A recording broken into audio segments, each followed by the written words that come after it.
तो हाय दोस्तों, स्वागत है आप लोगों का मेरे इस चैनल पे। आज हम लोग जा रहे हैं बात करने चैप्टर 1 सिविक्स क्लास 9, जो कि है what is democracy and Y democracy, कि डेमोक्रेसी होता क्या है और क्यों है डेमोक्रेसी। ठीक है, तो चलिए शुरू करते हैं। तो डेमोक्रेसी डेमोक्रेसी से हम लोग क्या समझते हैं? डेमो मतलब पीपल, क्रेसी मतलब पावर। जो पावर होगा वो अल्टीमेटली लाई करेगा किसके पास? पीपल के पास। जैसे कि इसका डेफिनेशन पढ़ लेते हैं। Democracy is a form of government in which the rulers are elected by the people. जो रूलर होंगे, जो लीडर होंगे, वो किसके थ्रू इलेक्ट होंगे? पीपल के थ्रू। ठीक है, वो अपने आप नहीं बन जाएंगे। जैसे कि इंडिया का केस लेते हैं तो यहाँ पे प्राइम मिनिस्टर लीडर हुए, तो प्राइम मिनिस्टर को इलेक्ट कौन करता है? हम पीपल करते हैं। कैसे? इलेक्शन के थ्रू, वोट देके। ठीक है, आप पढ़े होंगे कि इसका स्लोगन भी, कि of the people, bye the people and for the people. Of the people मतलब कि मान चलिए एरिया है, ठीक है, यहाँ बहुत सारे लोग रहते हैं, ठीक है, और यहाँ बाहर भी एक दो लोग रहते हैं। लेकिन जब इलेक्शन होगा ना, तो इस एरिया के लिए इन्हीं में से कोई एक या कुछ लोग खड़े होंगे। ठीक है, तो ये क्या हो गया? ऑफ द पीपल, कि यही ये एरिया में इलेक्शन हो रहा है तो यहीं के लोग खड़े होंगे। अब इन यहाँ के लोग खड़े हुए हैं, ठीक है। अब बाय द पीपल, कि इस एरिया के लोग अब इन लोगों को वोट करेंगे। ठीक है, अब फिर वोट किए, अब अल्टीमेटली जो जीतेगा वो इन लोगों के फेवर में काम करेगा, तो वो क्या होगा? For the people. ठीक है, पहले यही एरिया से इलेक्ट होंगे लोग, मतलब खड़े होंगे जिनको इलेक्शन कंटेस्ट करना है, तो ये हो गया of the people. Bye the people मतलब जो इस एरिया के लोग हैं अंदर में, वही लोग वोट देंगे ये लोगों को। ठीक है, और जो अल्टीमेटली इनमें से जो ये कैंडिडेट जीतेगा वो किसके फेवर में काम करेगा? इस एरिया के लोगों के फेवर में, तो वो क्या हो जाएगा? For the people. ठीक है, अब चलिए डेमोक्रेसी के कुछ फीचर्स के बारे में बात कर लेते हैं। पहला तो जितना भी मेजर डिसीजन है वो किसके थ्रू लिया जाएगा? इलेक्टेड लीडर के थ्रू। ठीक है, मान चलिए अगर हम लोग क्या बोलते हैं, पार्लियामेंट में मोदी जी को इलेक्ट करके भेजे, तो वो है एक तरह से मेन लीडर। ठीक है, तो जितने मेजर डिसीजन है वो मोदी जी लेंगे, ना कि नहीं जैसे हो गया राहुल गांधी नहीं ले सकते हैं। ठीक है, तो ये क्या होगा? मेजर डिसीजन वो इलेक्ट किसके थ्रू लिया जाएगा? इलेक्टेड लीडर के थ्रू। अब क्या होगा कि rule of law and respect for right. Rule of law हो गया ना, कि अब मोदी जी को भी ना क्या बोलते हैं, कॉन्स्टिट्यूशन में जो लॉ मेंशन है ना, नियम, उसके अनुसार काम करना का, वो अपना मर्जी नहीं चला सकते, समझे। और उनको रिस्पेक्ट करना होगा पीपल का राइट का। पीपल का राइट मतलब जैसे कि पीपल के पास कुछ बेसिक राइट होता है, नहीं, freedom of speech and expression, right to live, right to equality, ये सब। मान चलिए ऐसा नहीं कि कल मोदी जी का मन किया वो किसी को डिटेन कर लिया, किसी को जेल में भेज दिया, तो वो ऐसा नहीं कर सकते, वो अपना मनमानी नहीं चला सकते। ठीक है, उनको क्या कॉन्स्टिट्यूशन के अनुसार काम करना होगा, तो रूल ऑफ लॉ, और उनको रिस्पेक्ट करना हो कि जब मन हुआ तब किसी को डिटेन कर दिया, ऐसा नहीं। अब मान चलिए मोदी जी ढंग से काम परफॉर्म नहीं करेंगे तो क्या होगा कि जो सिटीजन है वो नहीं क्रिटिसाइज कर सकते हैं। क्यों? क्योंकि क्रिटिस ये जो सिटीजन उनके पास बेसिक राइट है, क्या चाहिए? Freedom of speech and expression. ठीक है, अब जो डेमोक्रेटिक इलेक्शन होगा और क्या होगा? Free and fair electoral competition होगा, कि मान के चलिए बहुत सारी पॉलिटिकल पार्टी, अब इलेक्शन हो रहा है, ठीक है। अब उसमें क्या हो रहा है ना, कि हम जब वोट देने जाएंगे तो ऐसा नहीं कि कोई पॉलिटिकल पार्टी वहां पे गुंडा तैनात करते हैं और गुंडा के डर से आप नहीं, मसल पावर के डर से आप क्या कर रहे हैं, आप दूसरा पॉलिटिकल पार्टी को वोट दे रहे हैं जिसको आप देना नहीं चाहते हैं। तो वो नहीं होना चाहिए। और एक पॉलिटिकल पार्टी ये भी नहीं कर सकता कि वो मनी पावर का यूज कर रहा है। हो सकता है किसी को दारू पिला दे या नहीं 500 रुपये दे दे और बोले कि भाई तुम मेरे को वोट कर दो, तो वो सब नहीं चलेगा। और ना ही कि नहीं कि अब मान चलिए एक पॉलिटिकल पार्टी क्या कर रहा है कि मैनिपुलेट कर रहा है, कि यार उसको हो सकता है कम वोट मिला हो, लेकिन वो क्या मैनिपुलेट करके अपना वोट ज्यादा दिखा रहा हो, तो ये नहीं होगा। तो ये फ्री एंड फेयर इलेक्शन नहीं होगा, समझे। तो क्या होना चाहिए? Democratic election and free and fair electoral competition होना चाहिए। अब मान के चलिए और क्या होना चाहिए? 1% 1 वोट 1 वैल्यू होना चाहिए। मान चलिए दो आदमी है, ठीक है। अब ये दो कैंडिडेट है, हो सकता है दूसरा दूसरा रिलीजन का हो ये दोनों, लेकिन ये दोनों आदमी के पास एक ही वोट ये दोनों दे सकता है, समझे। ऐसा नहीं किसी के पास दो वोट है किसी के पास एक वोट है, नहीं, दोनों एक ही वोट देगा और दोनों का वोट का सेम वैल्यू होगा। ऐसा नहीं कि एक आदमी का वोट का वैल्यू ज्यादा है दूसरा का कम है, तो ऐसा नहीं चलेगा। तो क्या फीचर्स में लोग क्या क्या बात की है, कि जितने भी मेजर डिसीजन है वो किसके थ्रू लिया जाएगा? जिसको पीपल इलेक्ट करके भेजे हैं, ना कि किसी ऐसे आदमी के थ्रू जिसको हम लोग इलेक्ट नहीं किए। ठीक है, और जो भी इलेक्टेड पर्सन है वो किसके थ्रू काम करेगा? जो भी रूल्स मेंशन है कॉन्स्टिट्यूशन में। और वो क्या करेगा, अपना मनमानी नहीं करेगा और वो रिस्पेक्ट करेगा वो राइट्स का जो कि कॉन्स्टिट्यूशन में मेंशन है। जैसे नहीं, freedom of speech and expression, ऐसे नहीं कि उसको जब मन किया तो किसी को डिटेन कर लिया, और वो क्या बोलते हैं राइट टू इक्वालिटी का, कि वो भेदभाव नहीं करेगा, समझे। फिर क्या, फ्री एंड फेयर इलेक्शन होना चाहिए, कि ऐसा नहीं कि आप पैसा या मसल पावर का यूज करके वोट को मैनिपुलेट कर रहे हैं। फिर 1 पर्सन 1 वोट 1 वैल्यू, कि अगर दो आदमी है तो दोनों का वोट का वैल्यू सेम होगा और दोनों एक ही वोट देगा। ठीक है। अब देखिए पहला ये बात करते हैं कि major decision by the elected leader, ये पहला फीचर था। अब इसमें क्या होता है ना कि एक केस ले लेते हैं पाकिस्तान का। पाकिस्तान भी हम लोग अपने आप को बोलता है डेमोक्रेटिक कंट्री, ठीक है।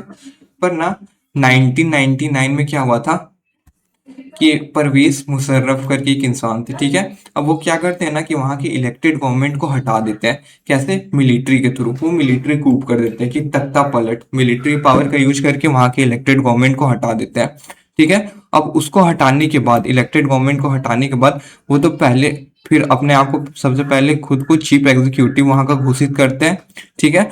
फिर कुछ दिन के बाद वो अपना पोजीशन को, ने अपना डेजिग्नेशन को चेंज करके प्रेसिडेंट में कन्वर्ट कर लेते हैं, ठीक है। अब इतना हो गया। उसके बाद ना वो क्या करते हैं कि एक रेफरेंडम पास करते हैं। अब ये रेफरेंडम क्या होता है ना कि आप आम जनता के पास पास कर रहे हो कि उनका सहमति लेने के लिए, कि नहीं हम लीडर बने ये वो, तो वो फॉर्मेलिटी के लिए, ठीक है। अब रेफरेंडम पास करने के बाद लीगल फ्रेमवर्क पास करते हैं वहां के पार्लियामेंट में, ठीक है। अब लीगल फ्रेमवर्क के थ्रू वो क्या करते हैं ना, कॉन्स्टिट्यूशन में चेंज कर देते हैं। अब कॉन्स्टिट्यूशन में चेंज करके क्या करते हैं कि वहां का जितना भी नेशनल और प्रोविंशियल असेंबलीज था उसको डिसमिस कर देते हैं। अब ये क्यों करते हैं? अब ये करने के ये क्यों करते हैं? मान चलिए पार्लियामेंट, ये इंडिया में पार्लियामेंट है। अब मोदी जी कोई गलत काम करेंगे तो नहीं, वो आंसरेबल होते हैं पार्लियामेंट में, उनको पार्लियामेंट में जवाब देना होगा। लेकिन आप यहाँ पे क्या कर रहे हैं, कॉन्स्टिट्यूशन में चेंज करके आप नेशनल और प्रोविंशियल ये असेंबलीज को डिसमिस कर दे रहे हैं। अब इससे क्या होगा कि आप कोई गलत काम भी करेंगे ना तो आपको कोई रोकने टोकने वाला नहीं है, समझे। तो ये अल्टीमेटली क्या कर रहे हैं, वो अपना पावर को बढ़ा दे रहे हैं, प्रेसिडेंट का पावर को, ठीक है। जो कि क्या होना चाहिए, डेमोक्रेसी में ऐसा होना चाहिए नहीं। यहाँ पे क्या, परवेज मुशर्रफ को हम लोग इलेक्ट करके भेजा था आम आदमी, नहीं जनता नहीं ना भेजा था, वो तो खुद आए, तख्ता पलट किए और अपने आप को प्रेसिडेंट बना लिया। क्या होता है डेमोक्रेसी में, जो डिसीजन लिया जाता है, नहीं फाइनल डिसीजन वो किसके थ्रू लेना चाहिए, इलेक्टेड पीपल के थ्रू, जिसको आदमी लोग इलेक्ट करके भेजे हैं। ना कि ऐसा कोई आदमी की मिलिट्री मतलब तख्ता पलट कर ले और फिर पूरा डिसीजन लेने लगे, खुद का मनमानी करने लगे, समझे। ये समझ में आ गया पाकिस्तान का केस। अब चलिए आगे बढ़ते हैं।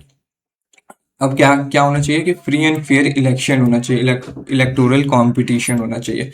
अब ले लेते हैं चाइना का केस, ठीक है। कि चाइना में क्या होता है ना कि हर 5 साल में वहाँ रेगुलर इलेक्शन होता है, जो कि अच्छी बात है। ये चाइना में पार्लियामेंट भी है और उसमें कितने टोटल 3,000 मेंबर बैठते हैं, ठीक है। और वहाँ का पार्लियामेंट को हम लोग कहते हैं नेशनल पीपल्स कांग्रेस, ठीक है। अब वहाँ का पार्लियामेंट में ना, वहाँ का पार्लियामेंट के पास पावर है कि वो चाइना में प्रेसिडेंट को अपॉइंट कर सकते हैं, जैसे इंडिया में होता है। ये भी सही बात है, अभी तक सब सही बात है कि 5 साल में रेगुलर इलेक्शन हो रहा है, वहाँ भी पार्लियामेंट है, फिर वहाँ पार्लियामेंट के पास पावर है प्रेसिडेंट को अपॉइंट करने का, ये सब सब चीज़ सही है। लेकिन वहाँ दिक्कत क्या है ना कि वहाँ पे जो गवर्नमेंट है ना, सरकार हमेशा एक ही पार्टी का बनता है, पॉलिटिकल पार्टी का, जिसका नाम है कम्युनिस्ट पार्टी का, ठीक है। अब यही मेन दिक्कत है कि वहां पे जो पार्टी ये गवर्नमेंट इलेक्ट हो रहा है वो हमेशा कम्युनिस्ट पार्टी का हो रहा है। अब मान चलो कोई दूसरा पार्टी को अगर इलेक्शन कंटेस्ट करना है ना तो पहले उसको ये पार्टी का परमिशन लेना होगा, समझे। जो कि एकदम सही नहीं है। मान चलिए इंडिया ही का केस में, अगर मान चलिए कि उसको नहीं कांग्रेस को इलेक्शन कंटेस्ट करना है और उसको बीजेपी का परमिशन लेना हो, तो वो सही होगा? नहीं ना होगा, ठीक है। तो यहाँ पे क्या हो रहा है, इलेक्शन क्या सिर्फ इलेक्शन कराना सफिशियंट है? नहीं, नहीं। अब आम जनता के पास ना चॉइस होना चाहिए, फेयर चॉइस होना चाहिए, कि नहीं कम से कम उनके पास ठीक ठाक ऑप्शन होना चाहिए कि वो किसको अपना सरकार बनाना चाहती है, नहीं किसका गवर्नमेंट वो देखना चाहती है। अब उनके पास एक ही ऑप्शन है तो वो सही नहीं होगा, समझे। वही चाइना केस में कि वहां पे एक ही पार्टी या वही हमेशा जीतेगा। अब दूसरा पार्टी को खड़ा होना होगा तो वो पहले इसका परमिशन लेगा फिर खड़ा होगा, तो ये थोड़ी ना कभी परमिशन देगा, ठीक है। तो यहाँ पे मैं वही बोल रहा था कि जो पॉलिटिकल पार्टी है, currently in power have a fair chance of losing. मतलब ऐसा नहीं कह रहा हूँ मैं कि कम्युनिस्ट पार्टी को हार ही जाना चाहिए, पर एक चांस होना चाहिए ना कि अगर ये ढंग से अपना काम परफॉर्म नहीं करेगा तो अगली बार जनता के पास पावर होना चाहिए कि इसको हटा के कोई दूसरा क्या बोलते हैं पॉलिटिकल पार्टी को रिप्रेजेंट करे, इलेक्ट करे। समझे? तो वही ऑप्शन ही नहीं रहता वहां पे पीपल लोग के पास। इसलिए ये कैसे हो सकता है, कह सकते हैं ये फ्री एंड फेयर नहीं है। यहाँ पे free and fair electoral campaign नहीं चल रहा है, कंपटीशन। ठीक है। और क्या होना चाहिए, 1 पर्सन 1 वोट 1 वैल्यू होना चाहिए। ठीक है। अब मान चलिए हम ले लेते हैं सऊदी अरब का केस। सऊदी अरब में क्या होता है ना कि मेल के पास राइट होता है, राइट टू वोट, पर फीमेल के पास नहीं होता है। तो यहाँ पे बोल रहे हैं ना जेंडर डिस्क्रिमिनेशन हो रहा है। बोल रहे हैं ना एक आदमी के पास एक वोट होना चाहिए, उसका वैल्यू सेम होना चाहिए, पर यहाँ पे क्या है, मेल के पास राइट टू वोट है पर फीमेल के पास नहीं है। अब इस्टोनिया भी एक कंट्री है, वहां पे क्या दिक्कत है ना कि जो वहाँ का माइनॉरिटी है, नहीं जो कम जनता, ये जो कम नंबर में पीपल लोग हैं वहाँ पे, उनके पास नो वोटिंग राइट, उनके पास भी राइट टू वोट नहीं है। कि वहाँ पे जो मेजोरिटी है उसके पास तो है राइट टू वोट, जो लेकिन जो माइनॉरिटी है उन लोगों के पास राइट वोट, राइटिंग वोट नहीं है। ठीक है। अब फीजी एक कंट्री है। ठीक है। अब फीजी में भी क्या है ना कि पास्ट में क्या हुआ था ना, कुछ इंडियन माइग्रेट करके फीजी गए थे। ठीक है। अब वहाँ क्या हुआ कि जो वहाँ पे वोटिंग राइट तो है, पर वहाँ के जो नेटिव पीपल जो हमेशा से वहाँ रह रहे हैं, जिनको हम लोग फीजियन कहते हैं, उनका जो वोट है उस वोट का ज्यादा वैल्यू रहेगा as compared to Indian vote. समझे? अगर वहाँ पे कोई इंडियन पीपल वहाँ पे अगर वोट देगा तो उसका कम वैल्यू होगा as compared to Fijian vote, जो कि गलत है एक तरह से। तो वही ना बोला कि ये बेसिक प्रिंसिपल है डेमोक्रेसी में। क्या होना चाहिए, ये फंडामेंटल प्रिंसिपल है कि पॉलिटिकल इक्वालिटी होना चाहिए, कि हर आदमी का वोट का वैल्यू इक्वल होना चाहिए, जो कि यहाँ पे हम लोग को नहीं देखने को मिल रहा है तीनों केस में। ठीक है। और क्या कि each adult citizen must have 1 vote, और सारा वोट का वैल्यू एक होना चाहिए, इक्वल होना चाहिए। ठीक है। यहाँ पे आपको समझ में आ गया क्या क्या हो गया केस। चलिए आगे बढ़ते हैं। अब देखिए rule of law and respect for right. जैसे हम लोग ले लेते हैं जिम्बाब्वे का केस। अब जिम्बाब्वे में क्या हुआ था ना कि वो उसको इंडिपेंडेंस तो मिला 1980 में। ठीक है, अच्छी बात है। वहाँ भी रेगुलर इलेक्शन होता है, जो कि अच्छी बात है। लेकिन वहाँ भी एक ही पार्टी के थ्रू हमेशा जीता जा रहा था, ऑलवेज वॉन बाय, नहीं, जानू पीके पार्टी के थ्रू। ठीक है।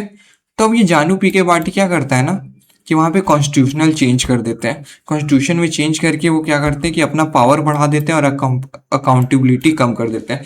अकाउंटेबिलिटी कम करना मतलब कि कल हो के अगर वो गलत काम भी करेंगे तो वो रिस्पॉन्सिबल नहीं होंगे, उनको कोई रिप्लाई नहीं देना, किसी को आंसर नहीं देना कि वो क्यों कर रहे हैं, क्या गलत कर रहे हैं। समझे? तो ये गलत है। ठीक है। तो यहाँ पे क्या हो रहा है कि अगर पॉपुलर गवर्नमेंट जो होता है ना वो अल्टीमेटली क्या चीज में कन्वर्ट हो जाता है, ऑटोक्रेटिक में। मतलब एक ही आदमी के पास सारा पावर चल जाता है। समझे? जैसे ये थोड़ा मोड़ा रिजेंबल करता है कि पास्ट में जो इंदिरा गांधी थी ना, वो भी मतलब उनका पर्सनैलिटी कुछ ऐसा था ना कि कांग्रेस पार्टी से ज्यादा महत्व उनका था। समझे? तो वो भी थोड़ा मोड़ा कह सकते हैं कि ऑटोक्रेटिक थोड़ा हो गई थी, जिसके कारण वो उस टाइम में इमरजेंसी लगा दी थी। ठीक है। तो यहाँ जिम्बाब्वे का केस क्या पढ़े कि वहां पे रेगुलर इलेक्शन होता है, हमेशा एक ही पार्टी जीत रहा था जिसका नाम था जानू पीके पार्टी। वो क्या करते हैं, कॉन्स्टिट्यूशन में चेंज कर देते हैं और अपना पावर को बढ़ा के, और लेस अकाउंटेबिलिटी, कि अगर वो गलत काम भी करेंगे तो उनको आंसर नहीं देना पड़ेगा। जिसके कारण क्या हो रहा है कि वो पॉपुलर गवर्नमेंट है, वो हमेशा से वही लोग जीत रहते हैं, लेकिन क्या अब कैची में कन्वर्ट हो रहे हैं, वो ऑटोक्रेटिक में। ठीक है। कि अब सारा पावर एक ही आदमी के पास आ रहा है। वो एक आदमी कौन है, जो भी वो नहीं, अब इसका जो लीडर होगा वो कुछ ज्यादा पावरफुल नहीं हो जाएगा। ठीक है। क्या ये होना चाहिए डेमोक्रेसी में? नहीं होना चाहिए। डेमोक्रेसी में क्या होना चाहिए कि before election and after election president accountable होना चाहिए। कि अगर मान चलिए कोई पार्टी इलेक्शन कंटेस्ट कर रहा है तो वो इलेक्शन के पहले भी और इलेक्शन के बाद भी अगर कोई गलत काम करे तो वो रिप्लाई देना चाहिए आम जनता को। समझे? और जनता के पास कुछ बेसिक राइट होना चाहिए कि नहीं, फ्रीडम ऑफ एक्सप्रेशन होना चाहिए, स्पीच एंड एक्सप्रेशन। कल मान चलिए यहाँ पे कल कोई गलत काम करता है ये लोग, तो इनसे क्या वो राइट छीन लिया गया था, ये अकाउंटेबल नहीं होते। समझे? लेकिन वही कह रहे हैं ना कि respect some basic right of citizen. कल होके अगर मान चलिए यही आम आदमी, नहीं कि अगर क्रिटिसाइज करता है गवर्नमेंट को, तो हो सकता है ये लोग डिटेन कर ले, उसको जेल में डाल दे, और रिप्लाई भी ना करे कि वो क्यों जेल में डाल रहा है। समझे? तो यहाँ से हो सकता है कि freedom of speech and expression जो आपका एक तरह का बेसिक राइट है वो छीन जाए, जो कि नहीं छीनना चाहिए। और यहाँ पे क्या बोल रहा हूँ कि every one is equal before the law. मान चलिए कि अब हो सकता है कि यार ये अपना मनमानी करने लगे, तो हो सकता है एक ग्रुप को ज्यादा वैल्यू देने लगे और दूसरा ग्रुप को कम वैल्यू देने लगे, जो कि डेमोक्रेसी में सही बात नहीं है। समझे? तो यहाँ पे वही लिखा हुआ है कि everyone is equal before the law. हो सकता है कि एक ग्रुप का आदमी अगर कोई क्राइम कमिट करे तो उसको पनिशमेंट ना मिले, वही दूसरा आदमी ग्रुप का आदमी कोई क्राइम कमिट करे तो उसको पनिशमेंट मिले, जो कि नहीं होना चाहिए। ठीक है? तो क्या होता है कि यही जो फंडामेंटल राइट और जो ये लॉ है, नहीं, ये अल्टीमेटली क्या, ये सब मेंशन है कॉन्स्टिट्यूशन में। तो कॉन्स्टिट्यूशन क्या करता है, गवर्नमेंट के पावर में लिमिट लगाता है। समझे? और यहाँ पे आप क्या कर रहे हो, कॉन्स्टिट्यूशन को ही चेंज कर रहे हो, जो कि एक तरह से गलत है। समझे? तो ये क्या कर रहा है, लॉ जो फंडामेंटल राइट है वो गवर्नमेंट के पावर को लिमिट कर रहा है, और आप कॉन्स्टिट्यूशन को ही चेंज करके अपना पावर बढ़ा दे रहे हो, जो कि एक तरह से गलत है। तो एक तरह से हम कह सकते हैं कि जिम्बाब्वे उस टाइम में क्या नहीं था, डेमोक्रेटिक कंट्री नहीं था। ठीक है, अब आगे बढ़ते हैं। अब हमें डेमोक्रेसी क्यों चाहिए, वाई, तो इसका बात कर लेते हैं कि इसका फायदा क्या है, नुकसान क्या है, तभी हमें पता चल जाएगा हमें डेमोक्रेसी क्यों चाहिए। ठीक है? तो पहले तो democracy form of government more accountable होता है। समझे? अब अकाउंटेबल होता है कि मान चलिए मोदी जी कुछ गलत करेंगे, तो क्या पार्लियामेंट में उनसे सवाल, ये नहीं, दूसरा पॉलिटिकल पार्टी पूछ सकता है कि आप ऐसा क्यों कर रहे हैं, आप ये डिसीजन क्यों लिए। वही मान चलिए कि अगर मोनार्की होता, राजा मोनार्की होता जिसमें राजा होता, तो राजा से कोई नहीं पूछता। या मान चलिए डिक्टेटरशिप होता, हिटलर का होता, समझे, तो हिटलर से भी कोई नहीं पूछ सकता था। पर क्या डेमोक्रेसी में क्या हो रहा है कि जो दूसरा पॉलिटिकल पार्टी है उसके पास हक है कि वो पूछ सकता है कि जो सरकार जो कि पावर में वो ऐसा क्यों कर रहा है। तो यहाँ पे क्या है, गवर्नमेंट मोर अकाउंटेबल है। ठीक है? और यहाँ पे जो क्वालिटी ऑफ डिसीजन मेकिंग होता है वो बहुत अच्छा होता है। तो अच्छा क्यों होता है? क्योंकि यहाँ पे अब बहुत सारी पॉलिटिकल पार्टी है, नहीं, अब सब मिलजुल के ना फैसला लेंगे। ऐसा नहीं कि किसी एक आदमी आया और वो पूरा फैसला ले लिया, नहीं, वो फैसला लेगा तो पूरा पार्लियामेंट का सहमति चाहिए होता है कि सब एग्री कर रहे हैं कि नहीं कर रहे हैं। अब बहुत सारे आदमी मिल के जब कोई डिसीजन लेते हैं तो बहुत सारा आइडिया एक बार में आ रहा है। समझे? अब सोचिए एक डिसीजन को लेने में कितना सारा दिमाग लग रहा है, तो अल्टीमेटली जो वो डिसीजन बनेगा वो कितना, मतलब नहीं, उसका क्वालिटी कितना अच्छा होगा। तो इसलिए कह रहे हैं कि क्वालिटी ऑफ डिसीजन मेकिंग अच्छा होता है, क्योंकि यहाँ पे कोई एक आदमी नहीं लेता है निर्णय। ठीक है? अब यहाँ पे ना हम लोग प्रोवाइड करता है टू डील विथ डिफरेंसेस, क्योंकि हम लोग पार्लियामेंट में भी ना, अब देखेंगे ना आप कि रिजर्वेशन है 33% महिलाओं लोग का। फिर यहाँ पे माइनॉरिटी कम्युनिटी भी पार्टिसिपेट करता है। फिर ऊपर से स्टेट, इंडिया में बहुत सारी स्टेट है, तो हर स्टेट में ना एलोकेटेड है कि इस स्टेट से इतना सीट रहेगा, इस स्टेट से इतना सीट रहेगा। तो क्या होगा कि कल हो कि मान चलिए कोई प्रॉब्लम हो कोई एक स्टेट में, तो वो अपना प्रॉब्लम बता सकते हैं कि उसे एग्जैक्ट क्या प्रॉब्लम है। समझे? तो उससे क्या होगा कि हम लोग जितना भी डिफरेंसेस है उसको सॉर्ट आउट कर सकते हैं। समझे? पार्लियामेंट में तो ये क्या कर रहा है, प्रोवाइड कर रहा है method to deal with differences. तो डिग्निटी ऑफ सिटीजन्स राइट, कि आपको पता है कि डेमोक्रेसी में क्या होता है कि डेमोक्रेसी में कॉन्स्टिट्यूशन होता है, कॉन्स्टिट्यूशन के अंदर कुछ बेसिक राइट्स मेंशन होते हैं, और उस राइट्स को जो लीडर है उसको मानना पड़ेगा। समझे? वो उसको वायलेट नहीं कर सकता है। तो यहाँ पे क्या होता है, सिटीजन के पास कुछ बेसिक राइट्स होते हैं, जो कि आपको हो सकता है ना दिखे मोनार्की राजा वाला शासन में। समझे? तो आ जाते हैं डीमेरिट में, पहला जो कि है इनस्टेबिलिटी। अब इनस्टेबिलिटी मतलब ये होता है ना कि एक पॉलिटिकल पार्टी जो कि आज पावर में है, समझे, कल मान के चलिए वो हार जाते हैं। अगर वो कल हार जाएंगे तो हो सकता है जो नया पॉलिटिकल पार्टी होगा वो उसका इनकम्प्लीट काम कंप्लीट ना करे। तो उसके कारण क्या हो रहा है, इनस्टेबिलिटी है कि आज कोई और पॉलिटिकल पार्टी है, कल और पॉलिटिकल पार्टी है, तो उससे क्या हो रहा है कि कोई काम जो चल रहा था वो रुक जाएगा बीच में। तो क्या ये इनस्टेबिलिटी हो गया। दूसरा, पॉलिटिकल कंपटीशन चलता है कि अब है ना कि दो पॉलिटिकल पार्टी है, अब वो दोनों लड़ रहे हैं कि यार उनको अपना गवर्नमेंट फॉर्म करना है, इसको अपना गवर्नमेंट फॉर्म करना है। समझे?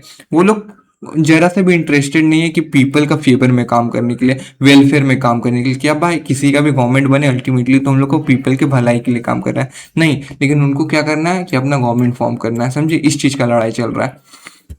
फिर क्या, फिर तीसरा हो गया करप्शन आपका, कि नहीं, वो करप्शन में भी इन्वॉल्व रहते हैं। कि बहुत लोग क्यों चाहते हैं कि उनका गवर्नमेंट बने, कि कल हो के उनको प्रोजेक्ट मिलेगा फिर उससे वो घूसखोरी करेंगे, कि नहीं, 100 करोड़ का अगर मान चलिए रोड बनना है तो वो 500 करोड़ का प्रोजेक्ट दिखा देंगे। तो करप्शन में भी इन्वॉल्व रहते हैं। ठीक है, ये तीनों पॉइंट डिस्कस कर लिए। फिर अब मान चलिए जो पॉलिटिकल पार्टी है ना, ये आप पढ़ेंगे वो बैड डिसीजन लेते हैं। बैड डिसीजन क्यों लेते हैं? क्योंकि आपको पता होगा नेता लोग कितने पढ़े लिखे होते हैं। समझे? तो अब उनको एग्जैक्ट खुद ही नहीं पता होता है कि यार क्या सही रहेगा, कौन सा डिसीजन सही रहेगा, किसके फेवर में रहेगा। जो आम जनता के लिए सही रहेगा गलत रहेगा उतने पढ़े लिखे वो रहते नहीं है, समझे। तो कह सकते हैं इसलिए वो गलती से बैड डिसीजन ले लेते हैं। अब हो गया पचवा कि जो ऑर्डिनरी पीपल है ना वो भी नहीं जानते कि उन्हें क्या चाहिए, क्या उनके लिए सही है क्या उनके लिए गलत है। फॉर एग्जाम्पल एक्चुअली इलेक्शन होने वाला है, अब आप आम जनता को दे दीजिएगा, मैक्सिमम आम जनता को अगर कुछ पैसा थमा देंगे तो वो पैसा लेके हो सकता है आपको वोट देते हैं, पर वो लॉन्ग टर्म में ये नहीं देखते हैं कि अगर खास अगर हम एक्चुअली अगर हम आज पैसा ये पैसा ना लेके अगर हम आज सही गवर्नमेंट फॉर्म करवाते हैं तो गवर्नमेंट नहीं ठीक अच्छा डिसीजन लेगा, स्कूल स्कूल बनाएगा तो मेरा बच्चा उसमें पढ़ के कल होके ज्यादा पैसा कमा सकता है। पर वो क्या देख रहे हैं, शॉर्ट टर्म गोल देख रहे हैं, समझे। तो इसमें क्या देखे मेरिट में कि गवर्नमेंट इसमें ज्यादा अकाउंटेबल होता है, जो डिसीजन का क्वालिटी होता है वो अच्छा होता है क्योंकि बहुत सारा दिमाग इन्वॉल्व रहता है। फिर वो डिफरेंसेस को रिजॉल्व करते हैं क्योंकि बहुत लोग पार्टिसिपेट करते हैं ना। फिर यहाँ पे क्या डेमोक्रेसी में पीपल लोग के पास कुछ बेसिक राइट्स होता है, वही बात है। फिर अब डीमेरिट में क्या हो जाएगा कि इनस्टेबिलिटी, कि हो सकता है गवर्नमेंट तो जो बन रहा है वो 5 साल के लिए बन रहा है, 5 साल के बाद जब वो हटेगा तो उसका हो सकता है जितने भी प्रोजेक्ट थे वो सब भी खत्म हो जाएंगे। फिर पॉलिटिकल कंपटीशन चलते रहता है कि यार आज मेरा सरकार बनना चाहिए, अगली बार मेरा सरकार बनना चाहिए, समझे। फिर क्या करप्शन वाला बहुत बताया कि लोग अपना सरकार क्यों बनाना चाहते हैं, क्योंकि बहुत सारे पॉलिटिकल पार्टी सोचते हैं कि यार 5 साल का सरकार बन जाए उसके बाद नहीं दबा के पैसा छापे। फिर बैड डिसीजन कि उनको यही नहीं उतने पढ़े लिखे ही नहीं है कि उनको पता ही नहीं कि कौन सा डिसीजन ज़्यादा फेवरेबल रहेगा नहीं जनता के लिए। फिर आम जनता को भी नहीं पता है कि उनके लिए क्या सही है उनके लिए क्या गलत है, ठीक है। अब देखिए पढ़ते हैं डेमोक्रेसी इन इंडिया। तो इंडिया को कहा जाता है ना लार्जेस्ट डेमोक्रेसी, क्यों, क्योंकि यार इंडिया में सबसे ज्यादा पॉपुलेशन है तो कहेंगे ना कि अल्टीमेटली कि इंडिया ही लार्जेस्ट डेमोक्रेसी है, ठीक है। फिर यहाँ क्या है, राइट टू वोट है सबके पास, ठीक है, विदाउट कास्ट रिलीजन जेंडर या कलर। ऐसा नहीं कि यहाँ पे वोटिंग राइट सबके पास है, ऐसा नहीं कि हम लोग कोई एक कास्ट को दे दिए कि बस यही कास्ट का लोग वोट दे सकते हैं और दूसरा कास्ट का नहीं दे सकते, नहीं। आप कोई भी धर्म के हो आपके पास वोटिंग राइट रहेगा, आप मेल हो फीमेल हो आपके पास वोटिंग राइट रहेगा, आप काले हो गोरे हो कोई फर्क नहीं पड़ता है, समझे। इन सब के बावजूद भी आपके पास वोटिंग राइट रहेगा अगर आप 18 के हो, समझे। इनके बेसिस पे आपको डिस्क्रिमिनेशन भेदभाव नहीं किया जाएगा। फिर क्या डेमोक्रेटिक प्रिंसिपल्स कौन कौन से होते हैं जो कि इंडिया में है, सुवर्निटी सेकुलर, फिर क्या सोशलिस्ट, डेमोक्रेटिक और रिपब्लिक। सोवेरियन मतलब होता है ना कि जो इलेक्टेड लीडर है ना वो कभी भी प्रेशर में आके डिसीजन नहीं लेगा, या तो फॉर हो सकता है कि अमेरिका मोदी जी को दबाए कि आप ये डिसीजन लीजिए, नहीं, तो मोदी जी के पास इंडिपेंडेंट है वो उनको जो मन करेगा वो डिसीजन लेंगे, समझे, सोवेरियन, ठीक है। अब सोशलिस्ट, सोशलिस्ट हो गया कि अब जो गवर्नमेंट काम करेगा वो किसके फेवर में काम करेगी, जनता के वेलफेयर में, ठीक है, उनकी भलाई के लिए काम करेंगे, तो सोशलिस्ट हो गए। सेकुलर कि अब इंडिया में हो सकता है बहुत सारे धर्म के पीपल लोग रहते हैं पर कभी भी भेदभाव नहीं होगा धर्म के बेसिस पे, सेकुलर हो गया, ठीक है। अब डेमोक्रेटिक, डेमोक्रेटिक मतलब हो गया ना कि वही है कि जो अब गवर्नमेंट जिसका भी फॉर्म होगा वो किसके थ्रू इलेक्टेड होगा, पीपल के थ्रू इलेक्टेड होगा। अब हो गया रिपब्लिक, रिपब्लिक मतलब जो हेड ऑफ द स्टेट होता है ना, हेड ऑफ द गवर्नमेंट नहीं, हेड ऑफ द स्टेट जैसे कि प्रेसिडेंट, वो किसके थ्रू इलेक्ट होंगे, इलेक्टेड थ्रू पीपल, ठीक है। अब इंडिया में भी हर 5 साल में इलेक्शन होता है और जो गवर्नमेंट ऑफिशियल्स होते हैं वो किसके अंडर में काम करते हैं, इलेक्शन कमीशन के अंडर में काम करते हैं ड्यूरिंग इलेक्शन डेज, कि नहीं फ्री एंड फेयर इलेक्शन हो, कि नहीं कोई वोट को मैनिपुलेट ना कर दे, कोई मसल पावर का यूज ना करे, कोई मनी पावर का यूज ना करे। तो आशा करता हूँ कि आपको ये वीडियो अच्छा लगा होगा और आप प्लीज़ मेरे को इसी तरह सपोर्ट करते रहिए, लाइक एंड सब्सक्राइब कर दीजिए मेरे चैनल को।